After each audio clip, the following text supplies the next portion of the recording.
Hey everybody, what's up? My name is Juan. I'm just one reader. I'm here today to make a very special book review, and it's actually a review on a series, or rather a quartet of books. This is The Cemetery of Forgotten Books by Spanish writer Carlos Ruiz Zafon, which consists of 4 novels that have all been published.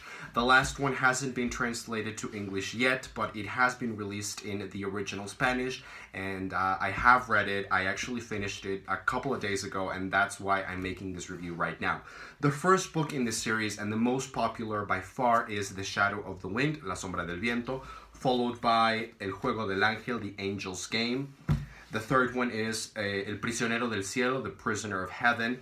And the last one is El Laberinto de los Espíritus, which I figure is going to be something along the lines of The Labyrinth of Spirits. I decided to make this review for 2 reasons mainly. Firstly, because I've seen that The Shadow of the Wind is becoming increasingly more popular in BookTube. People are reading it and falling in love with it, but some people are still unaware that this is a series of books.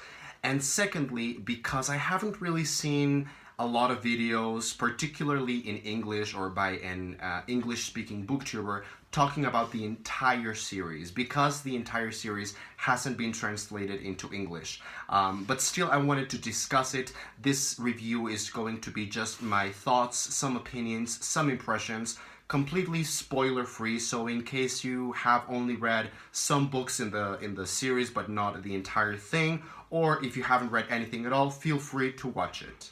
Now, I've decided to split this video into 4 parts to be more efficient and effective.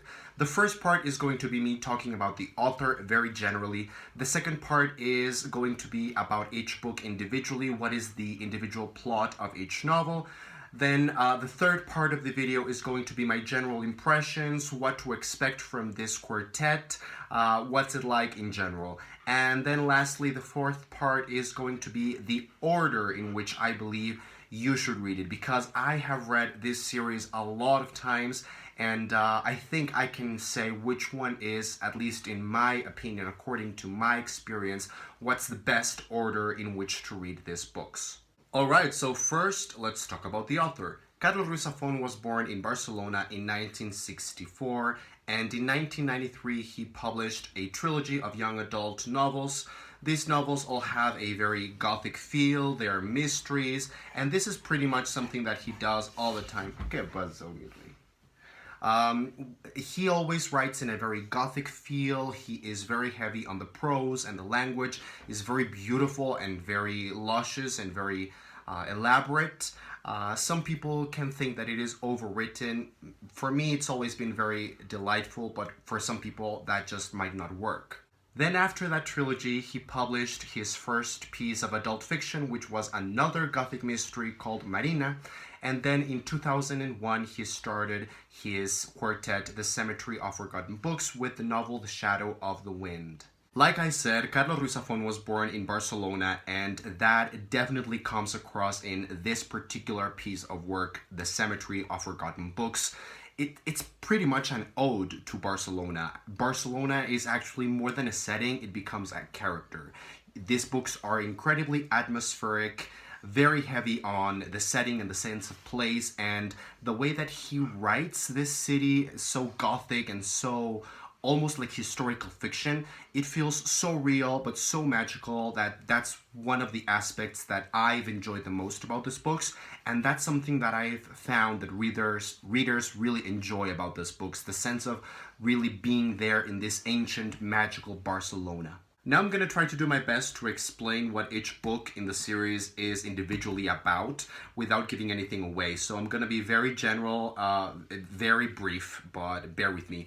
The first book, The Shadow of the Wind, is a book about reading. It's a book about what it feels like to be a reader and to fall in love with reading, with a book, become obsessed with an author, all those feelings that we have as readers. It's told from the point of view of a very relatable boy by the name of Daniel Sempere, and this one is filled with gothic suspense and very quaint, colorful characters. Then the second one is The Angel's Game. This one has a very different feel to the first one. This one is about writers, about writing, about putting your soul and your life into your work, into the words that you create. It's all about this novelist called David Martin, and we follow him as he descends into darkness and madness, and he becomes obsessed with writing this huge magnum opus for the devil himself. Then after that we have The Prisoner of Heaven, and this one is more about a particular character that has already appeared in the previous two books, and we get his backstory, and we also start picking up on some things that start to tell us that everything is much more connected than we thought it was. So we start piecing everything that we have read in the previous books, and we start to piece the puzzle together. And then the last book, The Labyrinth of Spirits, follows the same line. We start to connect all the plot lines, all the storylines, all the characters from the previous three books until we finally get the big picture and we get our conclusion for the series. So in a nutshell, that's what each book is about. That's what you can expect from this series plot-wise. Of course, I'm not doing it any justice by summarizing it so much. Like I said, it's a very big overarching plot line that overlaps in every book. There's a lot of history. These books are really a very big family saga. There's a lot of history that we follow, so my best advice for you is, if you want to really experience it, read it. Now, I'm gonna tell you my general impression of the series, and also what's my favorite one and what's my least favorite one and why. So my favorite one is definitely the first one, The Shadow of the Wind. This really is the original recipe, Carlos Ruiz Zafon. This is the Carlos Ruiz Zafon that I know and love. I read this book when it came out 15 years ago. I remember everybody was going crazy for this book. It was the talk of the town. It was everywhere. Everyone, regardless of gender, age, background, studies, whatever, everyone seemed to enjoy this book. I think that's because this book has something for everybody. This book is very focused on reading. Like I said, it's a lot about readers and what it feels like to love a book. That can seem very dull and boring for many people that don't typically read. However, this book also features incredible setting, incredible characters, a lot of adventure. It's a real page turner. It is so enjoyable and so fast paced.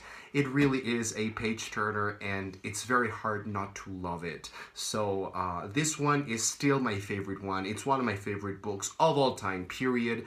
I have read it about 6 or 7 times, and I have always enjoyed it.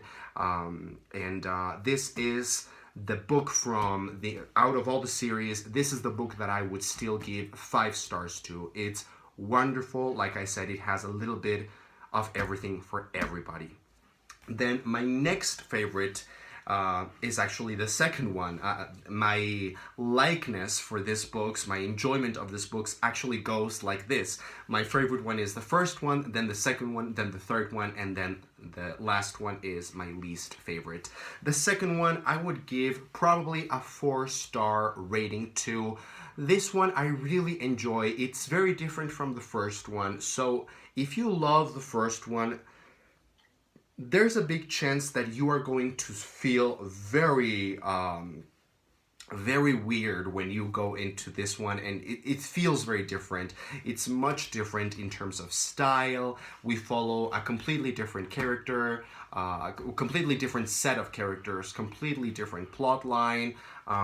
This one is also very action-packed, but it's also a lot darker, more violent. I do feel that this is actually faster paced than the first one, but it doesn't really feel as magical and wonderful as the first one did, because the first one is told from the point of view of this boy, Daniel Sempere, and another character, Fermin, and they are so incredible.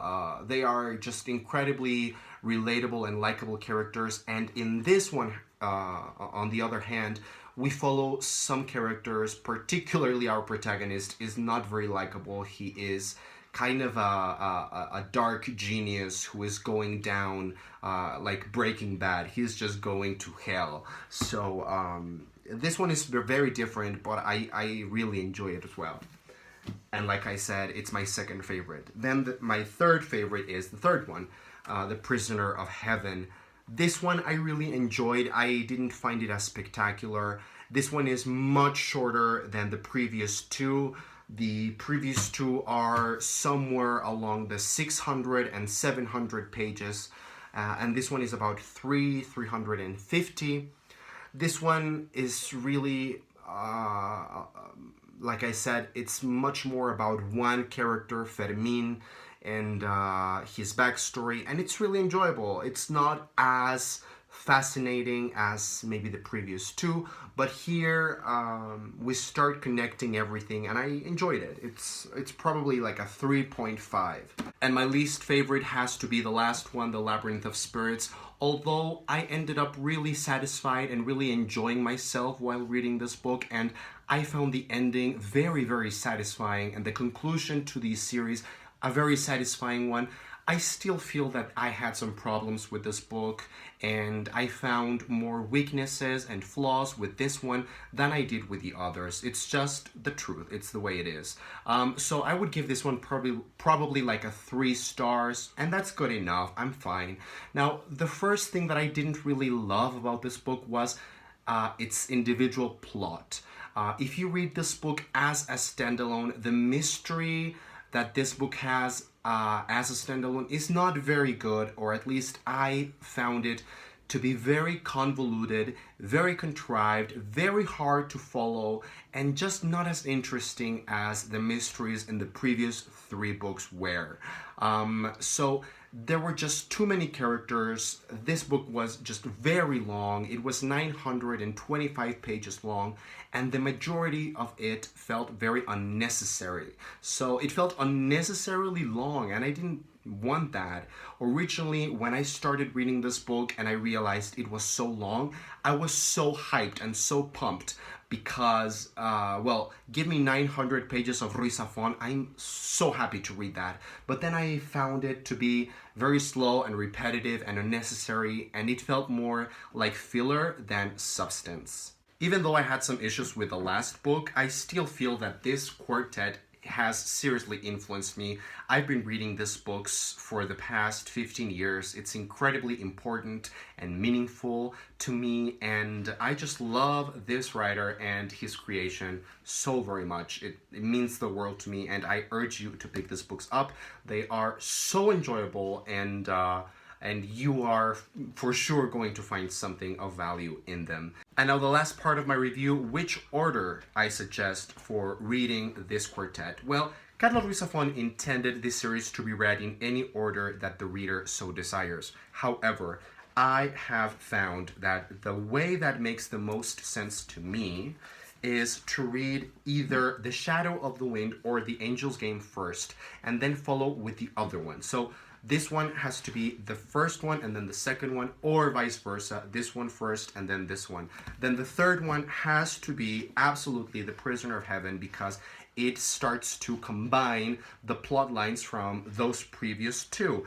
And then you have to finish with The Labyrinth of Spirits. I just don't picture myself reading this one first. It doesn't make any sense. It would be very, very weird, because this one has the conclusion to the series, so it doesn't really make any sense to me. That's just the way I see things. That's the way I would suggest you to read them. Guys, thank you very much for watching this review. I strongly recommend reading Carlos Ruiz Zafón, any of his work. The Cemetery of Forgotten Books in particular is a wonderful series that I find myself always recommending to people. Thank you very much for watching. I'm Just One Reader. I will see you next time.